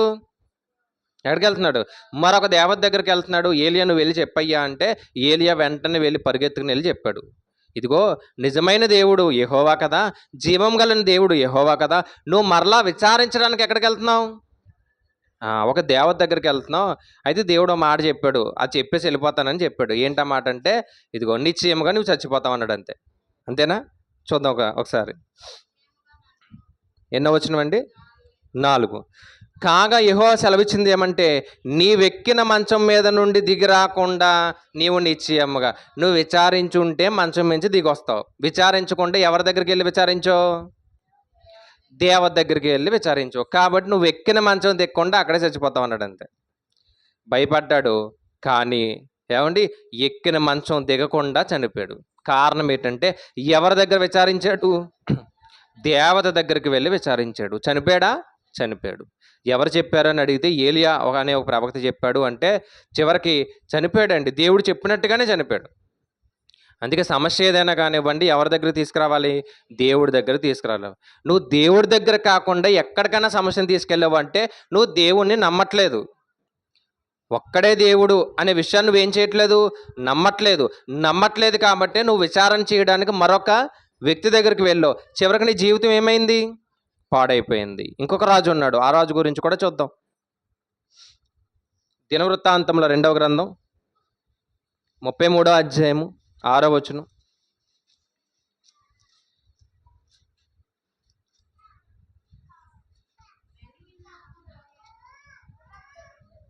చదవండి 6వ వచనం. బెన్హిన్నోములో యందు అతడు తన కుమారులను అగ్నిలో గుండా దాటించి ముహూర్తాలను విచారించుచు మంత్రములను చిల్లంగితనమును వాడుక చేయు కర్ణపిశాచములతోనూ సోదిగాండ్రతోనూ సాంగత్యము చేయుచు యెహోవా దృష్టికి బహుగా చెడు నడత నడుచుచు అన్నాడు. చూడండి, తీసారని అందరూ. దినవృత్తాంతంలో 2వ గ్రంథము 33:6 పేజీ నంబరు 387వ పేజీ. ఏ రాజు ఇతను? మొదటి వచనంలో రాయబడ్డది. ఏ రాజు ఇతను? మనష్షే అనే రాజు. ఇంతకీ మనష్షే ఎవరు? మనష్షే ఎవరంటే 32వ అధ్యాయంలో 32వ వచనంలో రాయబడ్డది. చూడండి, హిజ్కియా గారు తెలుసు కదా, చాలా మంచి రాజు. ఆయన తర్వాత వచ్చినటువంటి రాజు తన కుమారుడు ఎవరు అంటే మనష్షే. ఈ మనష్షే ఏం చేశాడంట? తన కుమారుల్ని అగ్నిగుండాలు దాటిస్తూ ఇంకేం చేశాడు? సోది చెప్పేవారిని, చిల్లంగితనం వారు అందరినీ కూడా రాజ్యంలో ఉంచాడు. దేవుడికి అప్పుడు చాలా కోపం వచ్చింది. వెంటనే ప్రవక్తను పంపించి ఏం చెప్తున్నాడో చూద్దాం. ప్రవక్తను పంపించి ఏం చెప్పాడంటే 9 చూద్దాం. ఈ ప్రకారం మనష్షే యూదా వారిని యెరూషలేము కాపురస్తులను మోసపుచ్చిన వాడై ఇశ్రాయేలు ఎదుట ఉండకుండా యెహోవా నశింపచేసిన అన్యజనుల కంటేను వారు మరింత అక్రమముగా ప్రవర్తించినట్లు చేయుటకు కారకుడైన యెహోవా మనష్షేను అతని జనులకు వర్తమానం పంపినను వారేం చేయలేదు. ఆ రోజు వాక్యం ఇలా లేదు కాబట్టి సేవకుల ద్వారా, ప్రవక్తల ద్వారా వర్తమానాలు పంపించేవాడు దేవుడు. ఈరోజు కూడా వర్తమానం పంపిస్తున్నాడు దేవుడు. ఎలా పంపిస్తున్నాడు?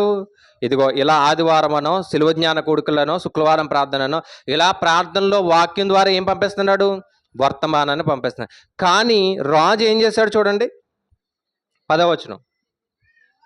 యెహోవా మనష్షేకును అతని జనులకు వర్తమానం పంపినను వారు చెవి యొగ్గలేదు. అంటే వినలేదంట. వినకుండా మా ఇష్టం అన్నారంట. దేవుడికి వెంటనే కోపం వచ్చి ఏం పంపించాడు చూద్దాం. కాబట్టి యెహోవా అష్షూరు రాజు యొక్క సైన్యాధిపతులను వారి మీదకి రప్పించెను.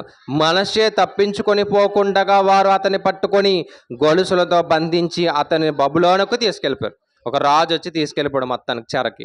అప్పుడు బుద్ధి వచ్చి ప్రార్థన చేశాడు మనష్షే, అయ్యా నిజమే, నిన్ను వదిలేసి నేను ఎవరిని వేరొక దేవత దగ్గరికి వెళ్ళాను, వేరొక చోటకు వెళ్ళాను, అయ్యా నన్ను క్షమించని మోకరించి ప్రార్థన చేయగానే దేవుడు వెంటనే కనికరించి ఏం చేశాడు చూడండి. 13వ వచనంలో ఆయన మొరలెడగా ఆయన అతని విన్నపములను ఆలకించి యెరూషలేమునకు అతని రాజ్యంలోనికి అతన్ని తిరిగి తీసుకువచ్చి అప్పుడు అన్నాడంట, యెహోవా దేవుడే నిజమైన దేవుడు అని. ఎప్పుడు నమ్మాడు? యెహోవా దేవుడే నిజమైన దేవుడు అని మనష్షే అప్పుడు నమ్మాడు. చూడండి, ఎన్ని చరిత్రలు చదివినా సరే చివరికి వారి నాశనం ఏంటంటే సోది చెప్పే వారి దగ్గరికి, చిల్లంగితనం వారి దగ్గరికి వెళ్ళి నిజమైన దేవుడిని వారు ఏం చేశారు? వదిలేశారు. నిజమైన దేవుని వారు విడిచిపెట్టారు. కొత్త నిబంధనలో కూడా ఉన్నాయి ఇలాంటి సంఘటనలు ఉన్నాయండి. అపోస్తల కార్యం 13వ అధ్యాయంలో గారడి విద్య గలవాడు ఒకడు ఉన్నాడు. అతని పేరేంటి? అపోస్తల కార్యం 13వ అధ్యాయం 9వ వచనం చదవండి. పరిశుద్ధాత్మతో నిండిన వాడై తేరి చూచి సమస్త కపటముతోను నిండినవాడా, అపవాది కుమారుడా, సమస్త నీతికి విరోధి, ఉమ్, తిన్నని మార్గములను చెడగొట్టుట మానవా. ఎవరైనా అంటే 6వ వచనంలో రాయబడ్డది. ఎవరైనా వారు ఆ దీపమంతటా సంచరించి పాపు అని ఊరికి వచ్చినప్పుడు గారడి వాడను అబద్ధ ప్రవక్త అయిన బరయేసు అనే ఒక యూదుని చూచిరి. ఇతడు వివేకము గలవాడైన సెర్గీ పౌలు అను అధిపతి వద్ద ఉండెను. అతడు బర్నబాను పౌలును పిలిపించి దేవుని వాక్యం వినగోరను. అయితే ఎలుమ ఆ అధిపతిని విశ్వాసం నుండి తొలగింపవలనని ఏం చేశాడు? ప్రయత్నము చేసి వారిని ఎదిరించను. ఎలుమాను పేరునకు గారడి వాడని పేరు. ఏమండి, ఒక వ్యక్తి మారడానికి ప్రయత్నం చేస్తుంటే ఈ ఎలుమ ఏం చేశాడంట? గారడివాడు ఆ విశ్వాసంలో నుండి తొలగించడానికి, సెర్గీ పౌలుని విశ్వాసంలో నుండి తొలగించడానికి ప్రయత్నం చేశాడు. పౌలు గారికి చాలా కోపం వచ్చింది. వెంటనే దేవుడికి ప్రార్థన చేసి ఏమన్నాడు తెలుసా? నీ కన్నులు మోయబడతాయి అన్నాడు. ఏమైంది అక్కడ? 11వ వచనం, ఇదిగో ప్రభు తన చెయ్యి నీ మీద ఎత్తి ఉన్నాడు, నీవు కొంతకాలం గుడ్డివాడవై సూర్యుని చూడక యుందువు. పౌలు గారు ప్రార్థన చేయగానే గుడ్డివాడు అయిపోయాడు. నిజంగా మాయమంత్రాలు వచ్చి ఉంటే శక్తి పనిచేస్తుందా? ఎవరి శక్తి? పౌలు గారు చేసిన ప్రార్థన ఇతని మీద పని చేయకూడదు కదా నిజంగా ఉంటే. కానీ ఏమైంది? వెంటనే పనిచేసింది. కొంతకాలం ఎలా ఉన్నాడంట? గుడ్డివాడిగా మారిపోయాడు. కొత్త నిబంధనలో కూడా కనిపిస్తున్నారు. కొత్త నిబంధన కాదండి, ఎప్పటికీ చాలామంది మనకి కనిపిస్తున్నారు. వారిని వెంబడించేటటువంటి క్రైస్తవులు కూడా ఇప్పటికీ చాలామంది ఉన్నారు. ఒక చిన్న సంఘటన చెప్పి ముగిస్తాను. జరిగిన సంఘటన ఏంటంటే, ఒక సేవకులు చెప్పారన్నమాట. ఇది ఒక మంచి విశ్వాసి, దేవుణ్ణిలో బాగా ఎదిగేటటువంటి విశ్వాసి ఒక ఫ్రెండ్ ఉన్నాడంట. వాడు మాత్రం ఎలాంటి వాడు అంటే, కొంచెం ఇందా చెప్పాను కదా, మాంత్రిక విద్య లాంటివి అన్నీ నేర్చుకునేవాడు. ఒకరోజు తనకి తన వైఫ్కి గర్భఫలం వస్తే ఆ అమ్మాయి కావాలనుకున్నాడు ఇతను. క్షమించండి, అబ్బాయి కావాలనుకున్నాడంట. అబ్బాయి కావాలనుకుంటే అప్పుడు ఈ ఫ్రెండ్ ఉంటాడు కదా, ఈ ఫ్రెండ్ అన్నాడంట, నీకు ఈసారి ఖచ్చితంగా అమ్మాయి పుడుతుంది అంటే వాడు చెప్పినట్టుగానే అమ్మాయి పుట్టిందంట. మరలా నెక్స్ట్ టైం మరలా ఏమనుకున్నాడంటే, నాకు ఎలాగైనా సరే అబ్బాయి కావాలనుకున్నాడంట. మరలా వాడు చెప్పినట్టుగానే అమ్మాయి పుట్టింది. మరలా మూడోసారి కూడా ఈసారి అమ్మాయి పుడుతుందిలే అనుకున్నాడు అంటాడు. వాడు ఏమన్నాడంటే, ఈసారి నీకు అమ్మాయి కాదు అబ్బాయి పుడతాడు. 3 సార్లు కూడా ఏమైందంటే వాడు చెప్పినట్టుగానే జరిగింది. చాలా సందర్భాల్లో వాడు చెప్పినవి అన్నీ జరుగుతున్నాయన్నమాట. అప్పుడు వాడేమనుకున్నాడంటే, దేవుని కంటే శక్తి ఎవరికి ఉంది? వీడికే ఎక్కువ ఉంది. ఎలా చెప్పగలిగేవు అంటే, వాడు ఏదో మొత్తానికి మాయ చేసి ఇవన్నీ చెప్పాడు. చెప్పిన తర్వాత ఆ విద్య నేను కూడా నేర్చుకోవాలనుకున్నాడు వీడు. అలా అనుకుని, సరే నేర్చుకోవాలనుకుంటున్నావు కదా, సరే ఒక రాత్రి మన అందరం కూర్చుందాం, ఏం చేద్దాం, విద్య నేర్చుకుందాం అని చెప్పేసి ఒక ముగ్గేసాడంట. రాత్రి ముగ్గేసి అందులో కూర్చోబెట్టి ఏం చెప్తున్నాడు? కొన్ని మంత్రాలు ఉంటాయి కదా, మంత్రాలు చెప్తున్నాను అనమాట. అప్పుడు ఈయనకి ఏమనిపించిందంటే, నేను దేవుణ్ణి నమ్ముకున్నాను కదా, నేను బాప్తిసం పొందాను కదా, నేను ఇలాంటివి చేయొచ్చా? చేయకూడదని ఆ మధ్యలో లేచి వెళ్ళిపోయాడు అనమాట. మధ్యలోంచి లేచి వెళ్ళాడు. కానీ మొత్తం ఆ ప్రేరేపణ అంతా ఏముందంటే, నేను మధ్యలోంచి లేచి వెళ్ళాను కాబట్టి ఏదో నన్ను వెంబడిస్తుంది. రాత్రి పడుకున్నప్పుడు అదే ఆలోచన, తిరుగుతున్నప్పుడు అదే ఆలోచన, చీకటిని చూసినా అదే ఆలోచన, ఏది చూసినా అదే ఆలోచన. చివరికి సంఘానికి దూరం అయిపోయాడు, సేవకులు దూరం అయిపోయాడు, మొత్తం విశ్వాస జీవితానికి దూరం అయిపోయాడు. ఏమండి, ఏం జరుగుతుంది? భయపడుతున్నాడంటే, ఎవరిని చూసినా భయపడుతున్నాడంట. కొంతకాలానికి సేవకులు తెలిసిందన్నమాట. ఏంటి విషయం అంటే, ఇప్పుడు తెలిసిందంటే, ఒకానొక సమయంలో ఏమండి రాత్రికాల సమయంలో ఉరేసుకుని చనిపోయాడు అతను. చనిపోయిన తర్వాత అప్పుడు తెలిసింది ఏంటంటే, పలానా చోటకి వెళ్ళాడు. ఏమైంది? పలానా చోటకి వెళ్ళాడు, ఇలాంటిది నేర్చుకోవాలనుకున్నాడు, చివరికి దేవుడు ప్రేరేపించి మధ్యలోంచి తీసుకొచ్చాడు. అయితే ఏ భయం ఉండిపోయింది? అదే భయం ఉండిపోయి అందరికీ దూరం అయిపోయాడు. ఏదో వెంబడిస్తున్నట్టుగా, ఏదో మాట్లాడుతున్నట్టుగా, ఏదో పీడిస్తున్నట్టుగా, చివరికి అదే ప్రేరేపణకు ఉండిపోయి ఎందుకు నేను బ్రతకడం అనుకుని పిచ్చివాళ్ళ మారిపోయి ఊరేసుకుని చనిపోయాడు. అదే ముందు జరిగింది. సేవకులు చెప్పుంటే ఏమవుతుందో తెలుసా? కొంచెం గైడెన్స్ ఇస్తారా లేదా? ఇలా ఉండకూడదు, ఇలా తిరగకూడదు, ఒరే నువ్వు అలాంటి వారితో తిరగకూడదు అని ఇస్తారా లేదా? కానీ చెప్పలేదు. ఎప్పుడు తెలిసింది? చనిపోయాక తెలిసింది. అందుకోసారి చెప్పాను నేను ఒక అంశం, సాతాను శోధన ఎలాంటిదంట? మనోవేదనగా మారి చివరికి ఆ మనోవేదనలో మనం చనిపోయేటటువంటి స్థితికి సాతాను ఏం చేస్తాడు? తీసుకెళ్తాడు. ఎగ్జాంపుల్ ఎవరంటే ఇస్కరియోతు యోధ. ఏం చేశాడు ఇస్కరియోతు యోధ? యేసుక్రీస్తు వారిని అమ్మే అన్నాడు. ఎంతకి? 30 వెండి నాణాలు. అమ్మేసిన తర్వాత ఏం జరిగిందంటే, నువ్వు ఎవరిని అమ్మేశావు? సాక్షాత్తు దేవుడిని నమ్మేసావు, నువ్వు బ్రతికుండడం వ్యర్థం అన్నాడు. ఏం చేశాడంట? ఉరేసుకొని చనిపోయాడు. సాతానండి చాలా శక్తిగా పనిచేస్తాడు. వాడి నుంచి తప్పించుకోగలిగితే మనం లోకాన్ని ఈజీగా జయించవచ్చు. అదే మాయలో పడిపోయామనుకోండి, ఏమవుతుంది? చివరికి మన జీవితం మధ్యలోనే ముగించబడుతుంది. కాబట్టి జాగ్రత్తగా ఆలోచించండి. వీటన్నిటికీ ఎలా ఉందో, వీటన్నిటికీ దూరంగా ఉందో. దేనికి భయపడొద్దు, తెలుసండి? దేనికి భయపడొద్దు. ఏ నిమ్మకాయకి భయపడొద్దు, ఏ గుడ్లకి భయపడొద్దు, ఏ కొబ్బరికాయకి భయపడొద్దు.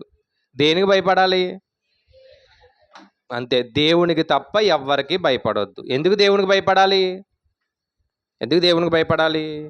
ఆత్మనిచ్చింది ఆయనే, శరీరాన్ని ఇచ్చింది ఆయనే. ఆయనంట ఆత్మని నాశనం చేయగలడు, శరీరాన్ని నాశనం మనిషి కేవలం శరీరాన్ని మాత్రమే నాశనం చేయగలడు, ఆత్మని నాశనం చేయలేడు. అదే దేవుడు రెండూ నాశనం చేయగల శక్తి ఎవరికి ఉంది? దేవుడికి ఉంది. అలాంటి దేవుడిని నమ్మినటువంటి మనం ఎలా ఉండాలి? ఎలా ఉండాలి? ఒకవేళ మీ ఇంటి దగ్గర ఎలాంటివి ఉంటే ఫస్ట్ మీరు ఏం చేయాలి? ఇంటికి వెళ్ళిన తర్వాత ఏం చేయాలి? చేతికి కానీ, మెడకు కానీ, కాలుకి కానీ, ఇంకా ఇంటికి కానీ, ఇంకా దేనికి, ఇంకా దేనికన్నా ఉంటే ప్రతిదాన్ని తీసి ఒక పెట్టెలో పెట్టి ఎక్కడ? కాళ్ళలో పాడేయండి. ఎందుకంటే అవి ఎందుకు పని చేయవు. అవి మీరు కట్టినా మన కాలం ముగించబడుతుంది, మీరు కట్టకపోయినా మన కాలం ముగించబడుతుంది. దేవుడి మీద ఆధారపడింది. ఏది కట్టుకోకండి, ఏమండి? ఏది కట్టొద్దు. నల్లది కట్టొద్దు, తెల్లది కట్టొద్దు, ఎర్రది కట్టొద్దు, ఏది కట్టొద్దు. ఎక్కడికో వెళ్ళి సిలువ కూడా కట్టుకోవద్దు. మళ్ళీ చెప్తున్నా, సిలువ కట్టుకున్న ఏంటి? అది కూడా విగ్రహారాధనే. అందుకే ఏమండి, దేన్ని ఆశ్రయించవద్దు, దేవుణ్ణి ఆశ్రయించండి. దేనికి భయపడవద్దు, దేవునికి భయపడండి. ఏ నిమ్మకాయలకు కూడా ఏమవద్దు, ఇంటికి కూడా కట్టదు. కొంతమంది బండికి కూడా కడతారు పాపం, తెలుసండి? కొంతమంది దేనికి కడతారు? బండికి కూడా కట్టుకుంటూ ఉంటారు. అన్నీ భయాలే మనకి. దేవుడు అంటే భయపడండి, దేవుడి మీద ఆధారపడండి. అభిచారం అనే పాపంలోనికి ఎప్పటికీ మనం వెళ్ళకుండా మన జీవితాన్ని మనం ఏం చేద్దాం? కాపాడుకుందాం. ఇవేమీ లేవండి, ఈ శక్తులు ఏమీ లేవు. కేవలం ప్రేరేపణ మాత్రమే, కేవలం ప్రేరేపణ మాత్రమే, అంతకు మించి ఏమీ లేదు. ఒకవేళ ఇలాంటివి జరుగుతున్నా మీరు ఏం చేయొద్దు? నమ్మొద్దు. జరుగుతున్నట్టుగా ఉంటాయి కానీ ఏమీ లేవు. జరుగుతున్నట్టుగా మీకు కనిపిస్తాయి కానీ ఏమీ లేవు. ఎందుకంటే దేవుడి మీద ఆధారపడండి. ఏమండి? దగ్గరగా ఉంది కదని వెళ్ళిపోకండి. ఎక్కడికి? మన ఊరికి దగ్గరగా ఉంది కదా అని మాటి మాటికి అక్కడికి వెళ్ళిపోకండి. దేవుడిని ఆశ్రయించండి. ప్రార్థన చేద్దామండి. దయ కలిగిన మా కన్న తండ్రి, మీ ఘనమైన ఉన్నతమైన నామను కొందనములు. దేవా, మీ యొక్క ఉన్నతమైన కృపను బట్టి మమ్మల్ని కాచి కాపాడిన విధానాన్ని బట్టి తండ్రి వందనములు. దేవా, ఇప్పటి వరకు విన్న వాక్యాన్ని తండ్రి విడిచిపెట్టకుండా వాక్యానుసారంగా తండ్రి బ్రతుకుడుకు సహాయం దయచేయండి. దేవా, నీ కృపను బట్టి శరీర కార్యాల గురించి తండ్రి చక్కగా నేర్చుకుంటున్నాం. దేవా, మా ఆత్మీయ జీవితాన్ని తండ్రి బలపరుచుకోవడానికి మీరు మాకు దయచేస్తున్న ఉన్నతమైన కృపను బట్టి వందనములు. ఎన్నో విషయాలు తండ్రి నేర్చుకుంటున్నాం కానీ ఒకవేళ మా జీవితంలో పాటించకపోతే తండ్రి దేవా, మీకు విరోధులుగాను తండ్రి, మీకు తండ్రి అసహ్యులుగాను తండ్రి మేము మారిపోతాం తండ్రి. దేవా, ఇదిగో తండ్రి, ఇశ్రాయేలు కాలంలో రాజులు చేసినటువంటి పాపపు క్రియలకి వారిని ఎలా అయితే తండ్రి శిక్షించారో ఈరోజు మాకు కూడా అలాంటి శిక్షలు మీరు వేస్తున్నా మేము గమనించలేకపోతున్నాం తండ్రి. పాపపు జీవితాన్ని విడిచిపెట్టడానికి తండ్రి సహాయం దయచేయండి దేవా. దేవా, నీ కృపను బట్టి తండ్రి దేవా, ఇదిగో తండ్రి, అభిచారం అనేటటువంటి శరీర కార్యానికి మేము లోనవ్వకుండా దేవా మీకు భయపడాలని, మీ మీద ఆధారపడి బ్రతకాలని తండ్రి వాక్యం సెలవిస్తుంది. అటు ధన్యత మాకు దయచేయండి. కేవలం తండ్రి వాక్యం ద్వారా మా జీవితాన్ని ముందుకు తీసుకెళ్ళాలని తండ్రి అయ్యా సహాయం దయచేయండి అయ్యా.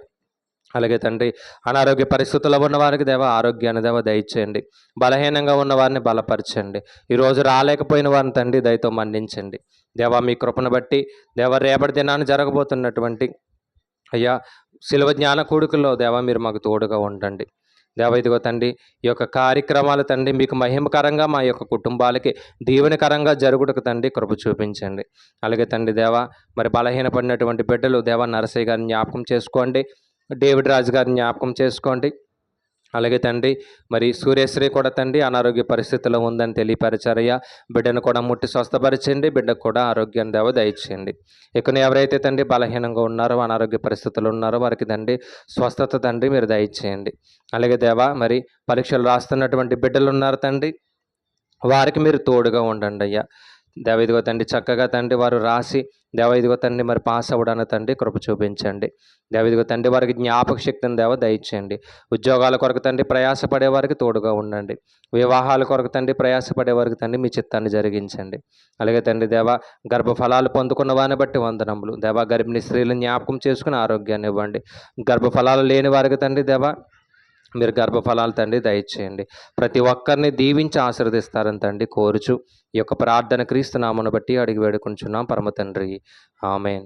తండ్రిని దేవుని ప్రేమ, యేసుక్రీస్తు వారి యొక్క కృప, పరిశుద్ధాత్మ దేవుని యొక్క సహవాసం మనందరికీ సదాకాలము తోడుగా ఉండి నడిపించునుగాక.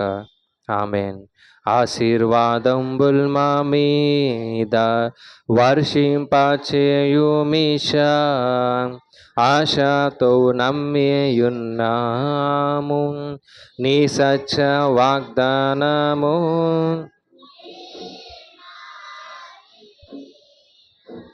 కృమ్మారించుము దేవా క్రమ్మార ప్రేమ వర్షంబున్, కృమ్మారించుము దేవా. ఆమేన్. అందరికీ వందనాలు. రేపటి దినాన్న నాగమణి గారి ఇంటి దగ్గర ప్రార్థన జరుగుతుందండి. గురువారం మరియమ్మ గారి ఇంటి దగ్గర, శనివారం వచ్చి విశ్వాసరావు గారి ఇంటి దగ్గర జరుగుతుంది.